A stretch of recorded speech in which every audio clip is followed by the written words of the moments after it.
Estimadas irmãs, estimados irmãos, boa noite. Boa noite.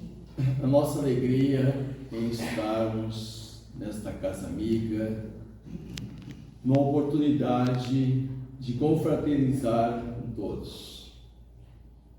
Gostamos de fazer isto porque nos oportuniza conhecermos outras pessoas, compartilharmos os trabalhos que se realizam em nossas casas espíritas, que tem um roteiro, uma casa federada, acompanha sempre as normas recomendadas para colocar ao público o conhecimento da doutrina espírita, as práticas terapeutas, essencialmente, e diríamos indispensável a todos nós, talvez com algumas exceções de pessoas que já detêm na sua espiritualidade um avanço e até mesmo conhecimento espírita, uma vez que a nossa doutrina, apesar de muito jovem, pouco mais de 160 anos, apresentada ao mundo planetário no dia 18 de abril de 1857, com a edição primeira do Livro dos Espíritos. Mas são conhecimentos que já avançam largamente em nosso planeta. Num trabalho delineado pelo nosso Mestre Jesus Cristo, ao nosso querido Brasil, não porque sejamos brasileiros, mas a espiritualidade já informara por vários médios idôneos ser o Brasil a pátria escolhida pelo Mestre, quando daqueles primeiros tempos em que os nossos navegadores buscavam conhecer outras terras que possivelmente estavam sendo habitadas, e precursoramente ao chegar ao Brasil, em 1492, Cristóvão Colombo chega ao continente americano. Mas como a história registra que houve um acaso, mas não há acaso, seguindo outros navegadores na disputa entre Espanha e Portugal, eis que, após algumas tentativas de outros navegadores que naufragaram na longa viagem,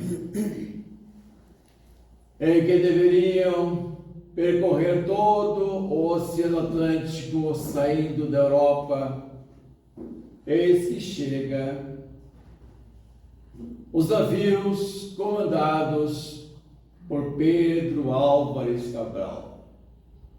E até hoje, na citação histórica, nós encontramos ali um registro que foi um acaso,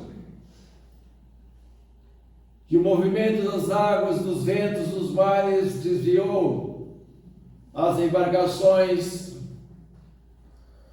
e aqui chegaram pensando que estavam em terras da Índia. E daí porque os primeiros contatos que os navegadores e sua tripulação encontraram foram denominados índios, os nossos silvícolas. Mas nos narra Humberto de Campos, espírito, pela psicografia de Francisco Cândido Xavier, de que tudo estava planejado. No livro escrito por Humberto de Campos, Brasil, Coração do Mundo, Pátria do Evangelho. Quem não o leu, aproveite para ler e fazer uma revisão. Quem sabe alguma aula dos tempos escolares não foram, e ali está toda a história do Brasil, desde esses episódios primeiros que nós estamos narrando. Então nós estamos aqui tratando hoje de um tema altamente relevante, um tema que era até pouco tempo visto como um tabu. Não se deveria tocar, comentar, discutir. Poderia custar inquietações, incômodos, ou até exacerbar tendências para tal. Mas, atualmente, notadamente no Brasil, ele é tratado com profundidade, até mesmo que antecede este movimento mundial, conduzido pela Organização Mundial de Saúde, por tratar-se de um problema de saúde pública mundial, já nas terras brasileiras. Ainda que incipientemente, falava-se sobre prevenção ao suicídio. E o suicídio vem sendo objeto de interesse dos vários segmentos do conhecimento humano, tentando entender e, notadamente, encontrar orientações para sua prevenção, porque, em se tratando de uma patologia de conotações físicas e emocionais, para não dizer-se, na linguagem espírita, espiritual, então toma corpo como uma campanha mundial adotada para o mês de setembro, mas que deve fomentar a temática para o ano todo, o mês amarelo. Exatamente no dia 11 de setembro, fora pela Organização Mundial da Saúde consagrado como a data do Dia Mundial de Prevenção ao Suicídio, tomando notadamente os acentos na ciência, em especial a ciência médica e paramédica, como a psicologia, notadamente, porque hoje, quando se fala em saúde, destaca-se a questão da prevenção. Acabou aquele período que até é um pouco recente, de que, advindo a doença, buscava-se o terapeuta. Hoje não, somos saudáveis, a dor não nos bateu ainda, mas nós recorremos a exames preventivos, até mesmo porque hoje a sofisticação de exames, principalmente de imagem, e daqui um pouco, avançando mais, no olhar médico-mediúnico, poderá este profissional, ao nos olhar, fazer uma radiografia visual e espiritual. Isto já vem ocorrendo com alguns médicos. Eu tenho alguns amigos médicos, muito poucos, quizás sejam muitos, mas que a gente tem conhecimento, que tem esse olhar microscópico. Tive a oportunidade de ter com alguns, de obter um diagnóstico precocemente na tessitura perispiritual, que é um conhecimento nosso aqui de espíritas. Então, a etiologia das enfermidades é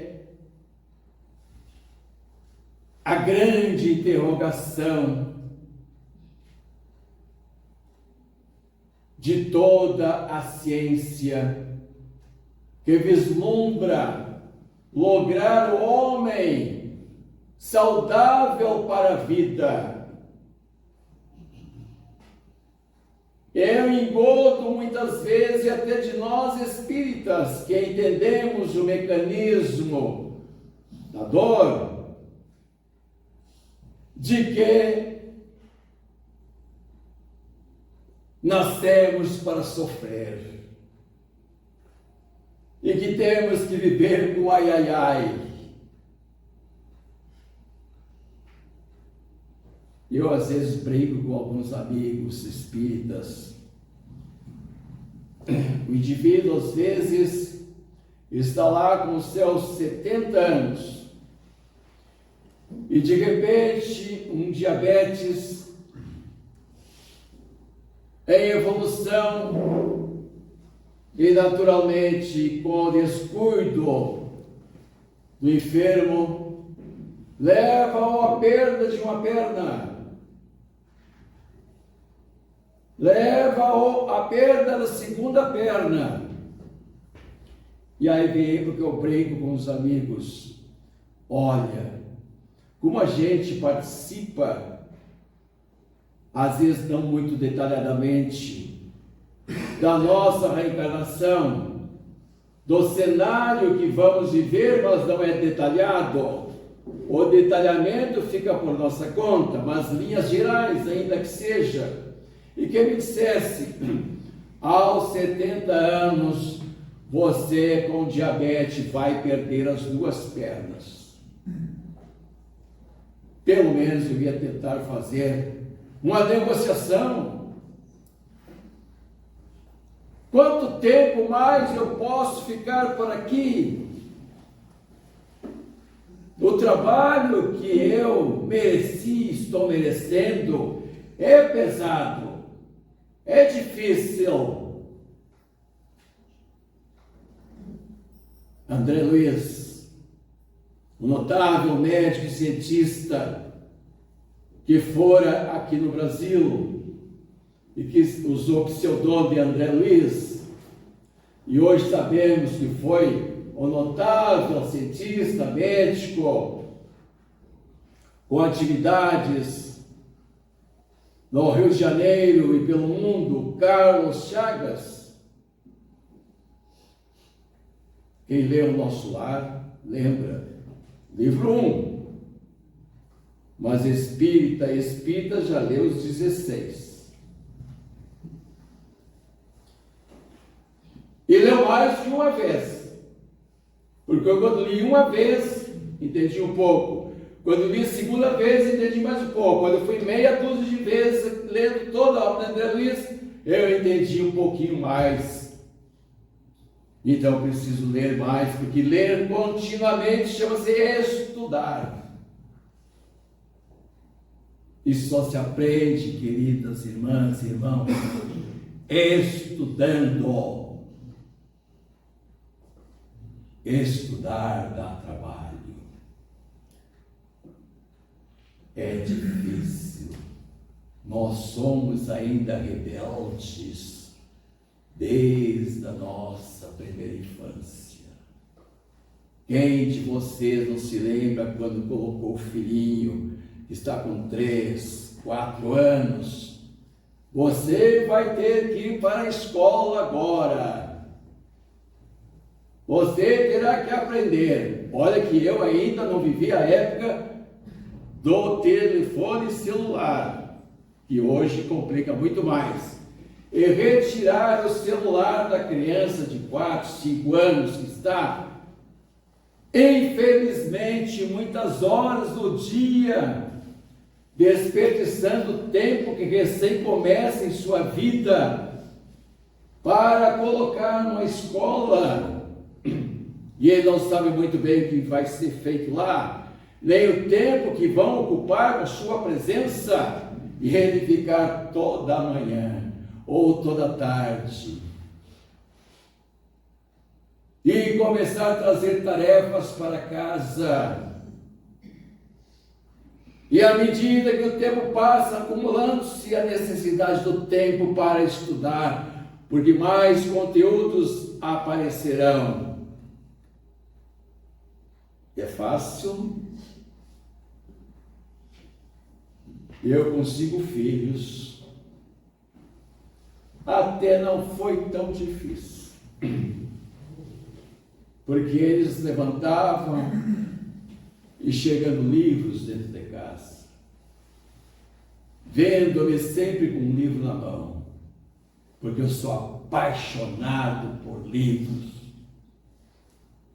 Claro que a minha primeira paixão é a mulher. Eu estou na segunda. Mas hoje da minha eu estou na quarta. Não, mas a primeira minha desencarnou. E está atento para ver-nos numa nova relação. Porque era muito amiga e muito mais evoluída do que eu. Trabalhou várias décadas na casa espírita. Mas eu não aguentei a solidão e casei de novo há 4 anos.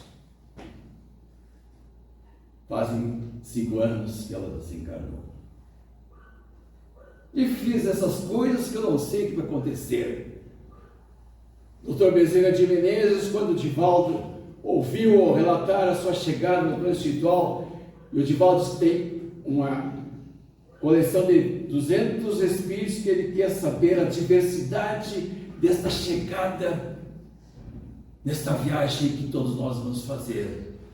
Dr. Bezerra lá, então, mas quando ele, não vou entrar em detalhamento naturalmente, mas quando ele desperta e abre os olhos mesmo, e trazem para junto de si a sua primeira esposa, que ele casara pela segunda vez, a primeira durou poucos anos, ficaram parece que 2 ou 3 filhos, e a segunda esposa os criou. Ele ficou constrangido e não esperava de imediato a presença dela, e ela sorrindo abraçou, e ele disse: tu me perdoa, eu não aguentei a solidão, tive de casar de novo. Talvez eu ocupe essa frase também. Mas ela disse: não importa. Eu tinha combinado com ela, porque ela era irmã dela, que eu emprestaria a ele. E a tu? Agora tu está de volta. Eu emprestei esse período para ela. Agora tu está de volta. Mas depois, como é que nós vamos fazer? Porque é uns enroscos, como se diz na gíria, que a gente aqui na Terra faz. Isso tudo está acertado. Nós vamos recebê-la como filha amada. Então, amigos e amigas, a vida que nós estamos escorrendo é esta beleza essa beleza que todos nós, sem exceção, encaramos, aceitamos a vida, algo belo e maravilhoso, eivado de oportunidades diversas, até para os equívocos, que são corrigíveis, e o serão um dia.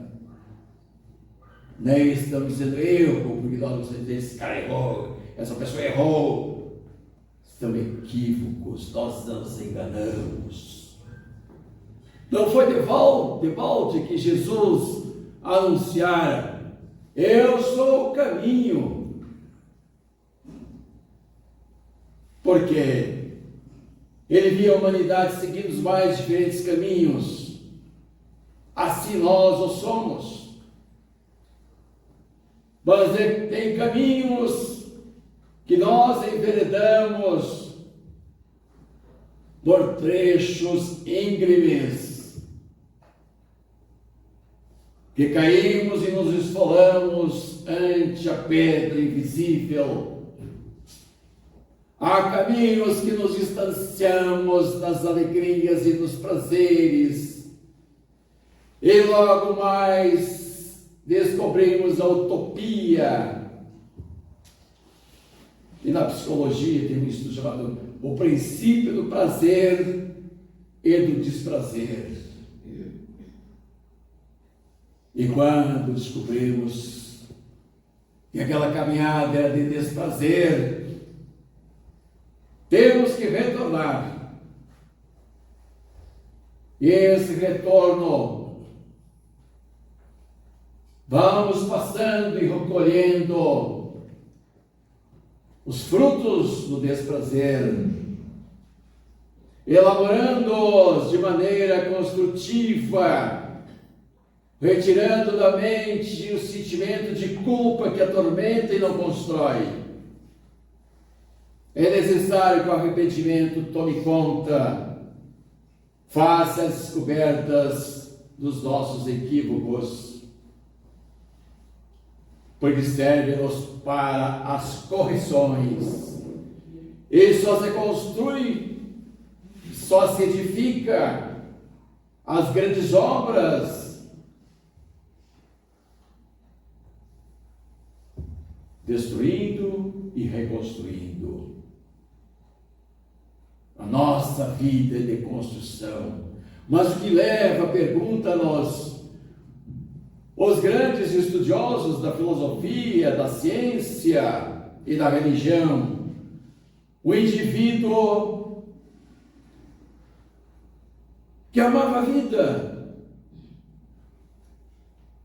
que na infância ria, corria, brincava e na adolescência tinha os mais elevados sonhos, ideações e projetos lá na adolescência. Ele, em dado momento, pensar em terminar com a vida. Mas o que é a vida? Nunca tivera, talvez, a curiosidade de imaginar o que é a vida, o que é viver. E muito mais o que é viver bem, porque as pessoas também se equivocam, na sua grande maioria, nesse conceito de viver bem. Ter dinheiro, ter festas, não ficar só na cachaçinha, mas poder ter acesso ao uísque.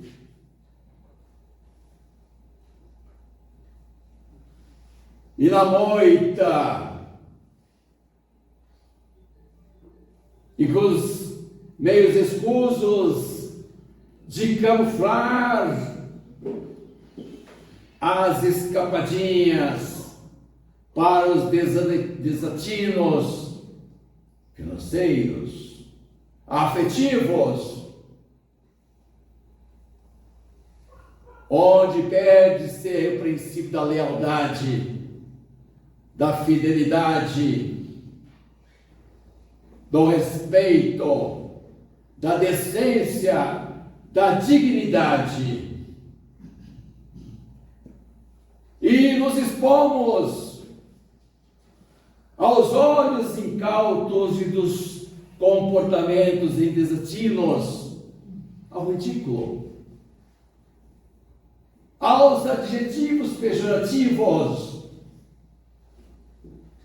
porque ser cristão, verdadeiramente cristão espírita, paga-se um preço. Há que se ter coragem. Demoramos-nos, após o nosso ingresso na doutrina espírita, para chegarmos ao nível de dizer, na sua consciência, eu estou conseguindo vencer. Eu já venci. Eu já estou conquistando ser o homem do mundo, como diz Jesus no estudo do Evangelho segundo o Espiritismo, e não o homem do mundo. O homem do mundo é o conquistador, que procura tirar proveito de tudo e de todos e de todas. Quando a ideia do suicídio aponta na mente do indivíduo, não é por opção, não é por escolha, é porque ele não abriu os caminhos verdadeiros de suas vidas. É porque deu estímulos às ensinações, aos apelos, às forças materialistas que residem em nós, os prazeres efêmeros dos instintos. Não que o instinto seja ruim, porque nós já temos o que nos salvaguarda das tragédias, o instinto de conservação, estudando o Livro dos Espíritos, a partir da questão 943, em que no capítulo Kardec coloca desgosto da vida, suicídio. O indivíduo que vai ao suicídio, que pensa no suicídio, ele não tem a noção da espiritualidade. E nós espíritas temos que trabalhar muito nesse sentido, porque nenhuma outra doutrina nos diz tanto quanto a nossa natureza. E que esse arcabouço de bilhões de células organizadas em órgãos especializados, formando esta anatomia integrada de órgãos, determinando o todo do organismo, numa fisiologia extraordinária de suas funções complexas para a manutenção da vida. Quem dirige todo este patrimônio é o Espírito. A nossa doutrina nos diz que nós somos seres imortais, que o princípio inteligente, que tem como sede a mente, e como atributo o pensamento, a vontade, os sentimentos, os pensamentos, são forças da alma. E o nosso corpo é a indumentária para a expressão física aqui na Terra. Esse sim vai se extinguir. Este tem o seu tempo. Mas a vida tem o tempo da eternidade que Deus nos consagrou. E nós precisamos estar atentos. Eu vou dar uma agilizadinha aqui, porque o relógio ele anda demais aqui em Tramandaí. E é cidade de lazer, de muito lazer. Não para vocês, para quem vem aqui passear. Vocês são do trabalho. Mas é muito lazer, e o lazer dura pouco. E já vai ser 8h30. Bem, eu quero apenas mostrar para vocês aqui. O que fazer com os sinais e riscos do suicídio? Isso é importante, porque ele está, às vezes, próximo de alguém que convive conosco no trabalho, na família. O que fazer se dar de risco suicídio? A família e os amigos devem dar atenção às pessoas que estão à sua volta, observando o que pensam, o que falam e agem sobre a vida, conhecendo os seus conceitos de vida, porque os seus conceitos de vida é o que ele adota. Pessoas que têm pessimismo severo consigo, que às vezes nós somos um pouco pessimistas em algumas coisas, mas tem pessimismo severo, constante, presença de depressão. Diz os estudiosos que a doença do século. Extraordinário número de pessoas acometidas de depressão nos vários níveis. Transtornos bipolar, transtornos afetivos.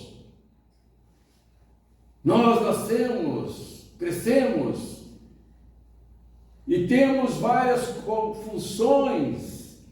E uma das funções é a nossa função da mente afetiva, emocional. Então, os transtornos afetivos dos relacionamentos também temos que estar atentos. O que tem que ser feito no movimento espírita?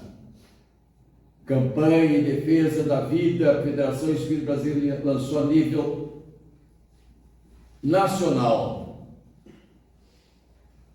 E as casas espíritas implantaram, passaram a desenvolver vários trabalhos, como desenvolver com frequência a temática suicídio, pena de morte, aborto, eutanásia, os 4 temas tratados, são os 4 temas tratados por essa campanha. E ao mesmo tempo a casa espírita ser a escola de aprendizagem, de educação do espírito. Nós estamos aqui nas sessões doutrinárias com ingredientes para educar-nos espiritualmente. E a casa espírita oferece o atendimento fraterno, que é o acolhimento às pessoas, trazer perto de si do trabalhador espírita preparado para ouvir a queixa, os lamentos, as dores numa sala, conduzir uma orientação espiritual para o tratamento que a casa desenvolve, preces e radiações, notável terapia preventiva e curativa,